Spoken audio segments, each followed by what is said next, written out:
네, 오늘은 우리 교재 4권입니다. 12과 예수의 재림이라는 제목으로 함께 말씀을 보도록 하겠습니다. 교재 21페이지 12과 예수의 재림. 히브리서 10장 37절에 잠깐 후면 오시리가 오시리니 지체하지 아니하시리라. 잠깐 후면 오시리가 오시리니 지체하지 아니하시리라. 지금으로부터 2000여 년 전에 예수님께서 이 땅에 오셨습니다. 오셔서 인류의 죄를 대신하여 십자가에 달려 돌아가셨죠. 죽을 수밖에 없는 우리가 죄에서 구원을 받게 되었습니다. 이것을 초림이라고 합니다. 예수님이 이 땅에 처음 오셨다. 초림이라고 하고요. 예수님이 이 땅에 오셨을 때 십자가에 달려 돌아가시기 전에 다시 오신다는 약속을 하셨어요. 그것을 재림이라고 부릅니다. 구약 성경은 오래된 약속이라고 했고 신약 성경은 새로운 약속이라고 했죠. 오래된 약속은 어떤 약속인가? 예수님이 이 땅에 오신다는 것이 오래된 약속입니다. 창세기 3장 15절 여자의 후손이 이 땅에 와서 뱀의 머리를 상하게 한다. 그래서 예수님이 이 땅에 오신다는 예언이죠. 예수님이 이 땅에 오신다는 오래된 약속, 구약 말씀이고, 신약은 이 땅에 오신 예수님이 다시 오신다라는 것이 새로운 약속입니다. 그래서 성경의 약속이 곧 예수님이 이 땅에 오신다는 말씀으로 기록되어 있다라는 것을 보게 됩니다. 오늘날 우리가 살아가는 이 시대를 많은 사람들은 말세라고 말을 합니다. 말세, 마지막 시대라는 거죠. 교회를 다니든지 다니지 않든지 또 다른 종교를 가지고 있든지 가지고 있지 않든지 누구나 다 살아가는 이 세상을 바라보면서 이런 시대가 과거에 있었는가, 상상할 수 없는 일들이 이 세상에 일어나는 것을 보고 사람들은 말세다 말하고 있는 것입니다. 누가복음 21장 26절에 사람들이 세상에 임할 일을 생각하고 무서워함으로 기절하리니. 근데 매일같이 과거에는 일어나지 않았던 놀랍고 두려운 일들이 일어나고 있는 것입니다. 그래서 사람들이 도대체 이 세상이 앞으로 어떻게 될 것인가에 대한 관심과 의문이 있는 것이죠. 앞으로 이 세상이 과연 얼마나 지속될 수 있을까라는 질문은 다른 말로 표현하면 언제 이 세상에 종말이 올 것인가? 세상의 끝은 과연 언제일까? 어떻게 마칠까? 라는 질문을 갖게 되는 것입니다. 어떤 사람들은 인구가 증가해서 식량의 부족으로 이 세상이 마친다는 사람도 있고 핵폭탄으로 이 세상이 마친다는 사람도 있고 어떤 사람은 환경오염으로 이 세상의 종말이 온다는 사람도 있는데 성경은 뭐라고 이야기하고 있을까요? 성경 마태복음 24장 3절에는 예수님이 이 땅에 계실 때 제자들이 한 질문을 이렇게 기록하고 있습니다. 어느 때에 이런 일이 있겠사오며 또 주의 임하심과 세상 끝에는 무슨 징조가 있사오리까? 예수님께 질문을 했어요. 세상 끝에 무슨 징조가 있겠습니까? 그런데 여기 세상 끝이라는 말과 함께 등장하는 표현이 있습니다. 주의 임하심과 세상 끝에는 무슨 징조가 있겠습니까? 여기 주의 임하심과 세상 끝을 같이 설명하고 있죠. 다시 말하면 이 세상 끝을 주님의 임하심으로 생각하고 있다는 것입니다. 성경은 이 세상의 끝을 예수님의 재림으로 이 세상의 끝이 온다고 말하고 있는 것입니다. 예전에 성경의 기록을 보면 이 세상에 종말이 왔던 것을 보게 됩니다. 물로 이 세상에 종말이 한번 왔었죠? 온 지구가 물로 뒤덮이고 홍수가 나서 이 땅에 있던 모든 사람들이 죽고 노아와 그의 가족들만 방주에 살아남았습니다. 그런데 예수님께서 이 땅에 재림하실 이 세상의 종말에는 과거는 물로 이 세상에 심판이 있었다면 그때는 재림 때는 불로서 이 세상에 심판이 있을 것이다. 그렇게 성경은 말하고 있죠. 예수님께서 이 땅에 재림하실 때 마침내 의인들은 다 구원받고 악인들은 불로 멸망돼서 이 세상에 의인들과 하나님만이 영원토록 살게 된다. 이것이 성경의 기록입니다. 그리고 하나님의 나라가 세워진다는 것이죠. 어떤 사람들은 이런 이야기를 무슨 신화 같은 이야기라고, 믿을 수 없는 이야기라고 생각하는 사람들이 있어요. 성경 베드로후서 1장 16절에 사람이 만든 것이 아니고 이것이 명백한 하나님의 말씀이라고 이렇게 기록하고 있습니다. 우리 주 예수 그리스도의 능력과 강림하심을 너희에게 알게 한 것이 공교히 만든 이야기를 쫓은 것이 아니요. 이것은 이솝 우화나 그리스 신화에나 있는 그런 이야기가 아니라는 것입니다. 실제로 일어날 사건이라는 것을 말하고 있는 것이죠. 오스카 롤이라는 사람이 쓴 그리스도의 재림이라는 책에 보면 이런 기록이 있습니다. 그리스도의 재림은 신약 성경 가운데 300번 이상 기록되었다. 마태복음에서 요한계시록까지 평균 25절마다 한 절은 예수님의 재림을 말하고 있다. 예수님의 재림을 직접적으로 예언하는 것은 신구약 성경을 통해 3000번 이상 있다. 그리고 간접적으로 말하는 것은 성경 전체에 1000번 이상이나 된다. 구속에 대하여 한 번 말했으면 재림에 대해서는 2번 말했다. 예수님의 초림을 한 번 말했다면 재림에 대해서는 8번이나 말했다. 여러분, 구속, 우리가 구원을 받는다는 얘기인데 성경에 우리의 구원만큼 중요한 의미로 기록된 말씀이 없습니다. 그런데 구원에 대하여 한 번 말했다면 재림에 대하여는 2번 말했다고요. 예수님의 이 땅에 오신다는 사건, 초림. 얼마나 많은 이스라엘 백성들이 예수님의 초림을 기다렸습니까? 예수님의 초림을 한 번 말했다면 재림에 대해서는 8번을 말을 했다고 기록하고 있습니다. 그렇다면 이 재림이라는 사건이 성경에서 얼마나 중요한 사건으로 기록되고 있는지 우리가 생각하게 되는 것이죠. 그러면 왜 하나님께서는 이렇게 예수님의 재림을 성경에 많이 언급하셨을까요? 왜 예수님께서는 이 땅에 다시 오신다고 말씀하셨을까요? 예수님이 이 땅에 오시는 목적은 무엇일까요? 예수님의 재림의 목적에 대해서 첫 번째로 모든 질병을 고쳐주시기 위해서 이 땅에 오신다고 말하고 있습니다. 요즘 세상에 안 아픈 사람이 없습니다. 안 아픈 사람이 없죠. 다 아픕니다.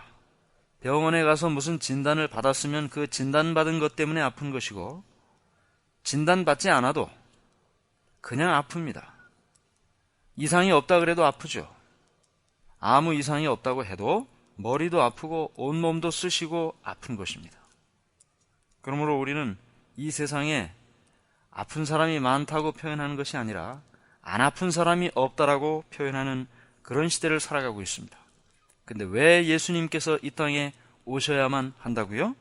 질병을 고쳐주신다고 약속하셨습니다. 이사야 35장 4절부터 6절에 보라 너희 하나님이 오사 너희를 구하시리라 하라. 그때 소경의 눈이 밝을 것이며 그때 저는 자는 사슴같이 뛸 것이며 벙어리의 혀는 노래하리니. 육신의 질병과 고통 또는 장애로 힘들고 어렵게 사는 모든 사람들은 예수님의 재림을 기다립니다. 그날에는 그런 고통이 다시는 없을 테니까요. 그 거민은 내가 병들었노라 하지 아니할 것이라 거기 거하는 백성이 사죄함을 받으리라. 아무도 병든 사람이 없습니다. 예수님 재림하실 때는요. 그러므로 우리는 예수님께서 재림하시는 날 어떤 질병 가운데 있었든지 어떤 통증으로 고생하고 있든지 예수님께서 모두 깨끗하게 회복시켜 주시고 건강하게 살게 해 주실 것을 깨닫게 되는 것입니다. 예수님이 재림하시는 두 번째 목적은 죽은 자가 부활하고 헤어졌던 자들을 다시 보게 하기 위함입니다.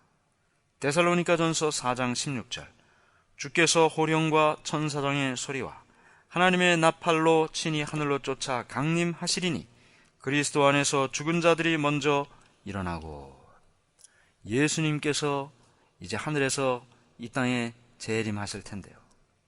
그때 천천만만 천사와 함께 이 땅에 오신다고 말씀하셨습니다.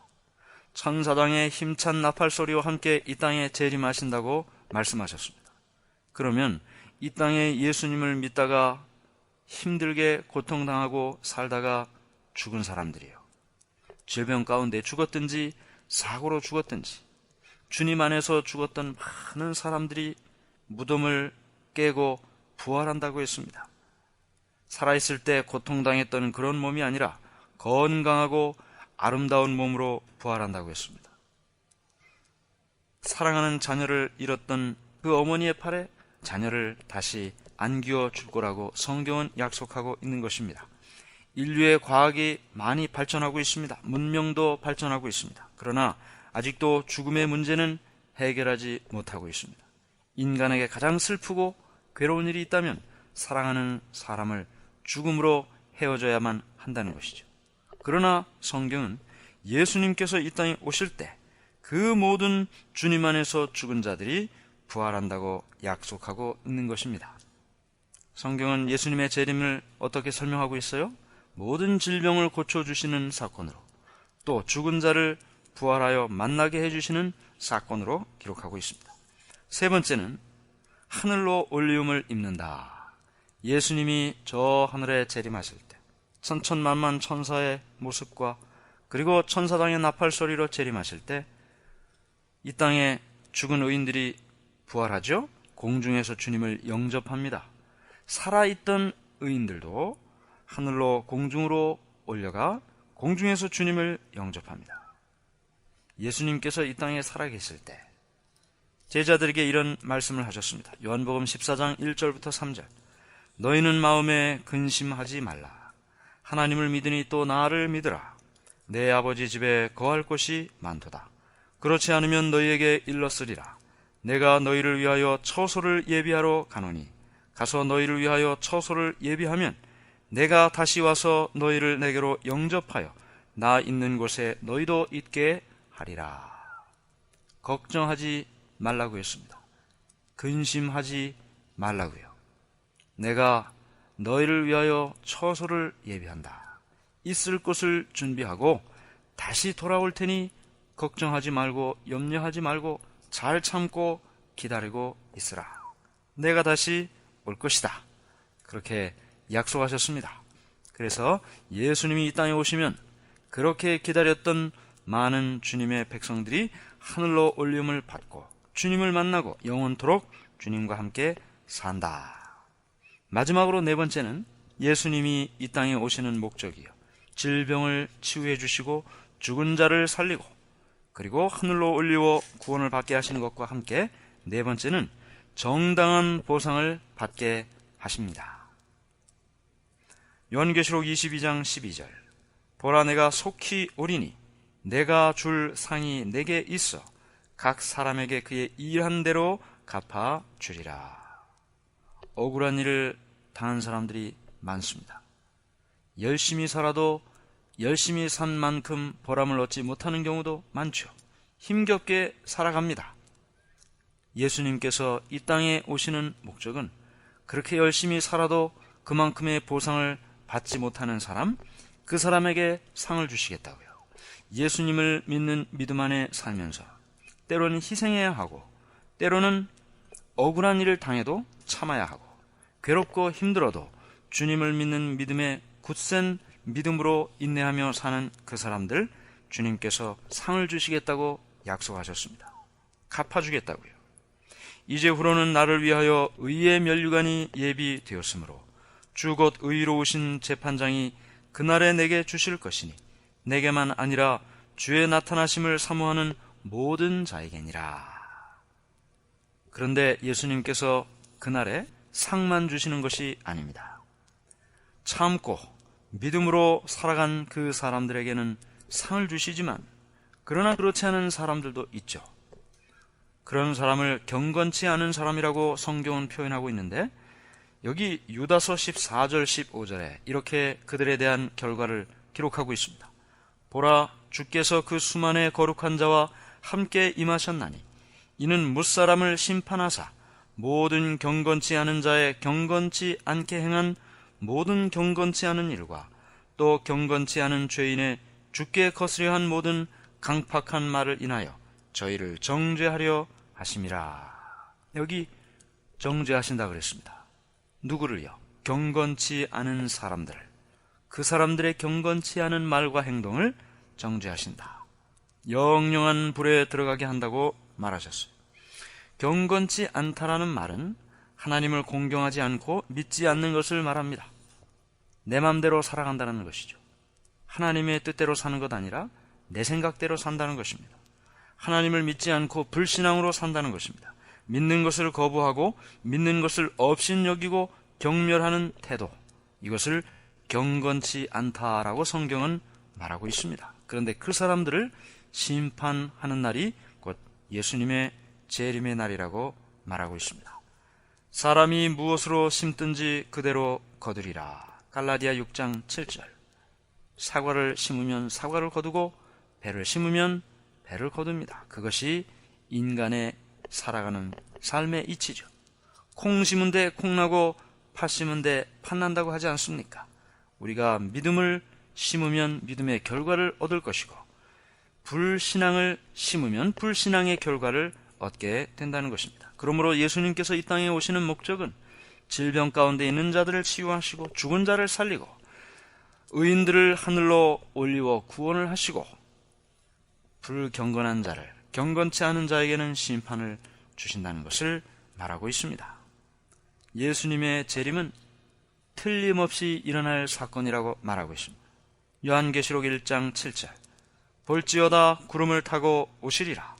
각인의 눈이 그를 보겠고 모두의 눈이 그 예수님의 재림을 볼 것이라고 성경은 말하고 있습니다.